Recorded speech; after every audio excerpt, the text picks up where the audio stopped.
Hi, I'm Rob Fraser, and today we're looking at the Subaru XV. This is an all-new vehicle based on the new global platform that the Imprezza's on, and it has changed the game in that sub $45,000 all-wheel drive SUV category.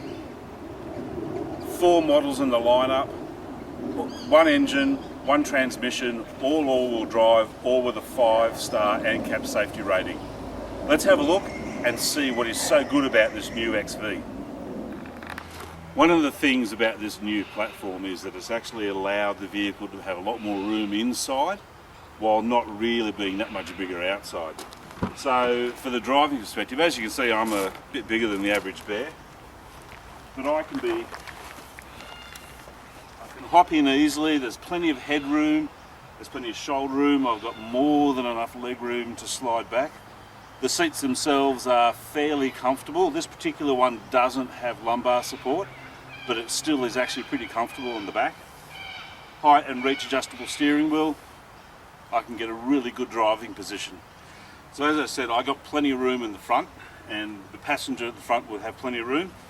But I think if you, considering it's probably going to be predominantly couples that buy this car, if you've got another couple that are coming with you on a day trip or an adventure, they probably want to be just a little bit smaller than me, because behind me there's not a lot of room. I think for normal sized people a lot better, or for kids a lot better. I'm a little bit sort of squashed in, but it is actually a really comfortable back seat, so that's a good thing. The other good thing about the XV is that you've got the roof rails on top for those people with that active lifestyle that want to put their bikes or kayaks or anything else on top there. So that takes care of those big bulky items. The boot itself is actually quite good. It opens fairly high, which is good. I'm 190 centimetres tall, and it's higher than me, so that's excellent. There's a very high lip for loading and a flat area that you can put all your gear into. And it actually, the seats fold down fairly easily to give you a nice long load area. Not very deep, which is why you need to put the bulky things on top, but perfect for weekends away, or to put all the extra gear that you want to do for whatever, your scuba diving gear or anything you want to put in there. It's perfect for that. The other thing I actually like about the new XV, and some people have commented that it looks ugly, I actually like the rear end. It's quite sort of defined and masculine without having that really bulbous side lights that's become the design trend these days. It actually looks fairly integrated, which is good. I like it. It's a tick for me. One of the things I like about the XV is the steering wheel, and it's small, thick rimmed. It feels good in the hands. It's quite responsive. They've redesigned this central sort of spoke area to make it a bit more upmarket. The indicator stalks and the wipers are above the central spoke, which you can see, which is good. The central dash system itself is great. The 2 dials are very clear, provide great information, and the multifunction display in the centre gives you as much as what you need in terms of information there. It also gives you the lane assist warning with all the information on top. So that's all good, clear, concise.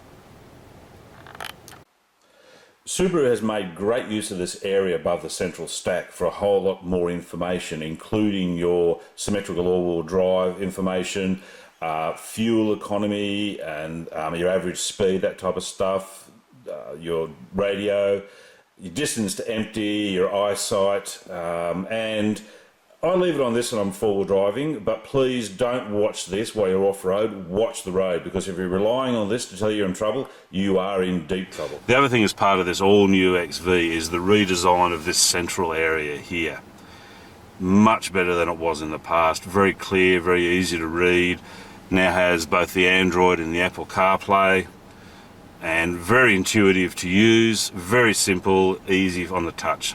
Great design. Great graphics on the reversing camera, very clear, very easy to read. As I mentioned, now the Subaru XV has 1 engine across the 4 models in the range. That's the 2-litre boxer motor, all driven by the CVT, the constant variable transmission. For my money, the CVT actually works really well in everyday circumstances, There's a couple of limitations to it, and I think Subaru can probably match the engine to the CVT a little bit better, but it does actually, it's quite adequate for everyday sort of driving, which is good. The motor itself has more than adequate power and torque for the type of driving that's going to be done, and you'll see later on we're going to do a little bit of sand driving in one of the later variants to have a look at what that does. On dirt and dirt tracks, the all-wheel drive with its class-leading ground clearance of 220 millimeters is excellent off-road, and it's ideally designed for snow and that type of thing. So it really is purposely designed for active lifestyle people, which is great. There's a couple of other little things about the XV as well. The first one being on the Subaru Global Platform allows the vehicle itself to have much better handling, a much smoother ride over corrugations and bumps and dirt roads, and we have actually taken this on a number of dirt roads and it was quite impressive. The other thing it does, it allows a more compliant suspension, but still maintaining reasonably good ride and handling, so that's great. The economy is okay. We're averaging about 10.8 litres per 100 k's now. It's not fantastic, but it's not terrible either. And again, most people driving this around on a day-by-day basis around town could probably expect somewhere between 10 to 11 litres per 100 k's in real life. Again, not awesome, but not terrible. The other thing you notice about the XV on this new Subaru Global Platform is how quiet it is. Especially on dirt, it is surprisingly quiet, and also on that rough asphalt where you normally get a lot of tyre noise, not so much with the new XV. You do get a little bit more with the 18-inch alloy wheels, which is on the S model, but all the other models in the range with the 17-inch wheels, very, very quiet. So that's it for the Subaru XV 2-litre Premium. As you can see, it is based on this new Subaru Global Platform, a totally different vehicle to the vehicle that it replaced. It's improved in almost every aspect, and for around about that $32,000 and a touch manufacturer's list price, we add on all the extras with the dealer delivery and stamp duty, etc. It represents excellent value, I think. If you're in the market for an active lifestyle vehicle, an all-wheel drive SUV, you really should have a good look at Subaru's new XV model. Thanks for joining us. We'll see you next time.